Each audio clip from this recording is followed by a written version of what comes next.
Assalamualaikum warahmatullahi wabarakatuh. Perkenalkan, nama saya Mudwi Mas Daun Mulia, saya dari kelas 11 MIPA 6, dan teman saya Alfitra Aufa dari kelas 11 MIPA 6 SMA Negeri 2 Jember.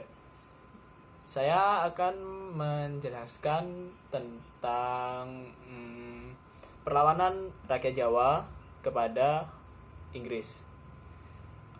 Pada tahun 1808 sampai 1812 adalah tahun-tahun yang banyak mengubah wajah Yogyakarta. Saat itu gelombang revolusi Prancis era Napoleon Bonaparte melanda dunia. Keraton Yogyakarta pun terkena dampaknya. Ini menyusul jatuhnya kerajaan Belanda ke tangan Prancis karena Prancis dan kerajaan Belanda sedang menghadapi Inggris.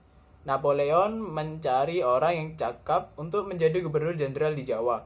Terpilihlah Herman William Daendels. Tugasnya mempertahankan Jawa agar tidak dikuasai oleh Inggris. Dalam laman keratonjogja.id disebutkan bahwa pada 4 Agustus 1811 tentara Inggris menyerbu Batavia. Jawa akhirnya jatuh ke tangan Inggris. Inggris berkuasa, ini mengakibatkan Jawa menjadi bagian dari koloni Inggris yang berpusat di Kalkuta, India. Gubernur Jenderal Inggris di Kalkuta Lord Minto menunjukkan Thomas Stamford Raffles sebagai letnan gubernur di Jawa. Saat itu tahta Keraton Yogyakarta diduduki oleh Sri Sultan Hamengkubuwono II. Raffles menunjuk John Crawford sebagai residen Yogyakarta pada November 1811. Kebijakan Raffles terkait pertanahan dan pengelolaan keuangan ternyata tidak jauh berbeda dengan kebijakan Daendels. Sri Sultan Hamengkubuwono II tidak berkenan. Beliau menentang bahkan menghimpun kekuatan. Raffles melihat langkah Sri Sultan Hamengkubuwono II sebagai sebuah ancaman. Pasukan Inggris yang dipimpin oleh Kolonel Robert Rollo Gillespie pun menyerang Keraton Yogyakarta. Pada 17 Juni 1811, malam hari pasukan Inggris memasuki Yogyakarta. Pasukan Keraton Yogyakarta sukses menghalau tentara Inggris. Keesokan harinya, Inggris mengirim utusan untuk bernegosiasi dengan Sri Sultan Hamengkubuwono II. Utusan itu ditolak oleh Sri Sultan Hamengkubuwono II. Perang tak terelakkan. Sri Sultan Hamengkubuwono II tak bersedia kompromi. Tembakan meriam terdengar dari arah Keraton Yogyakarta. Situasi Keraton Yogyakarta kala itu digambarkan oleh Mayor William Thorne, prajurit Inggris, sebagai benteng pertahanan yang kokoh. Di sekeliling Keraton Yogyakarta terdapat parit-parit lebar dan dalam dengan jembatan yang bisa diangkat sebagai pintu akses masuk. Ada pula beberapa bastion tebal yang dilengkapi oleh meriam. Tembok-tembok tebal mengelilingi halaman-halaman istana pun dilengkapi prajurit bersenjata.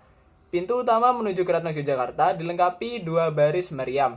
William Thorne mencatat setidaknya ada 17.000 prajurit dan ratusan warga bersenjata tersebar di kampung-kampung mereka. Mereka siap sedia mempertahankan wilayah Yogyakarta. Pada dini hari, tanggal 20 Juni 1812, meriam-meriam Inggris kembali menyala. Serangan meriam ini mengarah ke alun-alun utara, tepat ke arah pintu masuk Keraton Yogyakarta. Serangan besar-besaran pun dilancarkan sekitar pukul 5 pagi. Pasukan Inggris yang terdiri dari tentara Eropa dan pasukan India dibantu pasukan dari Legiun Mangkunegaran menyerang Keraton Yogyakarta. Kekuatan utama serangan pasukan Inggris diarahkan ke sisi timur laut benteng. Dalam babat Sepehi disebutkan bagian ini tidaklah terjaga kuat. Serangan tidak berjalan terlalu lama, hanya beberapa jam. Namun sudut benteng ini runtuh dengan diawali meledaknya meriam dan gudang mesiu.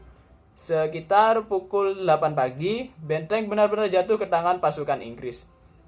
Pasukan India langsung mengarahkan seluruh meriam ke arah Keraton Yogyakarta. Keraton Yogyakarta jatuh. Sri Sultan Hamengkubuwono II kemudian menyerah ketika pasukan Inggris berhasil masuk ke pelataran Sri Manganti. Usai peristiwa ini, Keraton Yogyakarta mengalami kerugian sangat besar. Tak hanya kekayaan berupa materi yang dijarah, banyak sekali kekayaan intelektual yang juga dibawa oleh pasukan Inggris.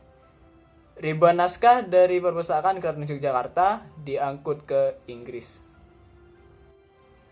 Tidak hanya itu, pada tahun 1810 sampai 1811 ada sebuah perang antara Britania Raya atau Inggris dan Belanda yang terjadi di seluruh Pulau Jawa.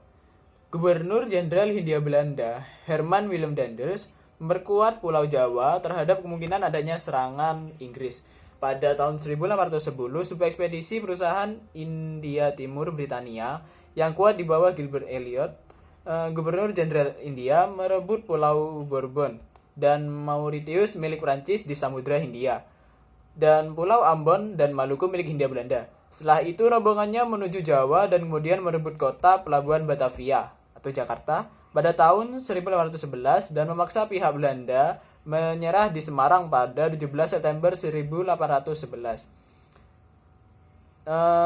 Wakil Gubernur Jawa yang dilantik Thomas Stamford Raffles mengakhiri periode pemerintahan Belanda, membebaskan sistem kepemilikan tanah dan memperluas perdagangan pada Kongres Wina 1815. Diputuskan bahwa Britania harus mengembalikan Jawa dan kekuatan Hindia Belanda kepada Belanda sebagai bagian dari persetujuan yang mengakhiri Perang Napoleon. Malaka misalnya dikembalikan kepada Belanda pada 1818, tetapi terpaksa oleh Belanda harus diserahkan kembali pada Britania pada 1824. Pada perjanjian London atau Traktat London, kala itu diputuskan bahwa Belanda harus menyerahkan semua wilayahnya di semenanjung Melayu pada Britania dan Britania menyerahkan semua wilayahnya di Sumatera pada Belanda. Mr. Cornelis, sekarang Jatinegara atau Jakarta, mempunyai panjang antara 1,6 km dengan lebar antara 550 sampai 730 meter. 280 meriam dipasang di dinding dan benteng pertahanannya. Pembelanya adalah campuran dari Belanda, Prancis, dan pasukan Hindia Timur atau pribumi Nusantara. Sebagian besar pasukan Hindia tersebut diragukan loyalitasnya dan efektivitasnya, meskipun ada beberapa pasukan artileri yang tangguh dari Sulawesi. Pos pertahanan yang direbut di Weltevreden terbukti sebagai markas ideal yang digunakan Inggris untuk bisa menyerbu Mr. Cornelis. Pada tanggal 14 Agustus, Inggris melewati jalur yang melalui hutan dan perkebunan lada untuk memungkinkan mereka membawa senjata dan amunisi berat, dan memulai serbuan meriam di sisi utara benteng.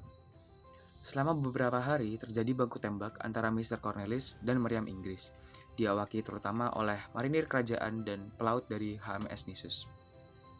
Sebuah serangan cepat dari Mr. Cornelis pada pagi buta tanggal 22 Agustus secara singkat merebut 3 meriam Inggris, sampai mereka didorong kembali oleh beberapa para prajurit Bengali dan resimen Serdadu ke-69.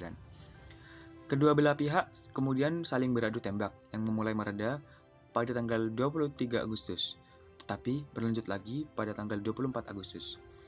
Posisi pasukan Prancis Belanda memburuk ketika seorang desertir membantu Jenderal Rollo Gillespie untuk menangkap 2 benteng pertahanan yang terkejut.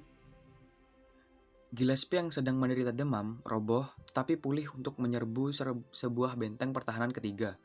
Jenderal Prancis Joffre tertangkap dan dipenjarakan.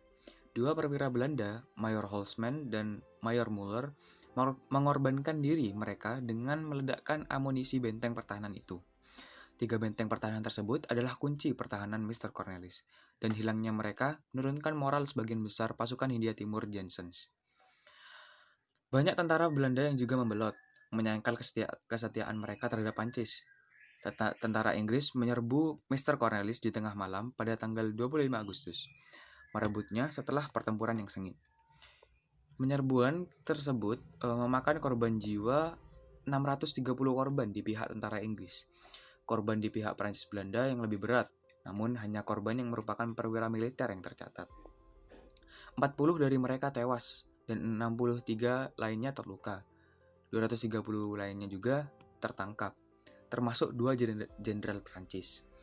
Hampir 5.000 orang ditangkap, termasuk 3 perwira jenderal, 34 petugas lapangan, 70 kapten, dan 150 perwira bawahan. 1.000 pria ditemukan tewas di benteng tersebut, dengan lebih banyak yang terbunuh dalam pengejaran berikutnya. Janssens melarikan diri ke Buitenzorg dengan beberapa yang selamat dari pasukannya, tetapi dipaksa untuk meninggalkan kota tersebut ketika Inggris juga mendekat.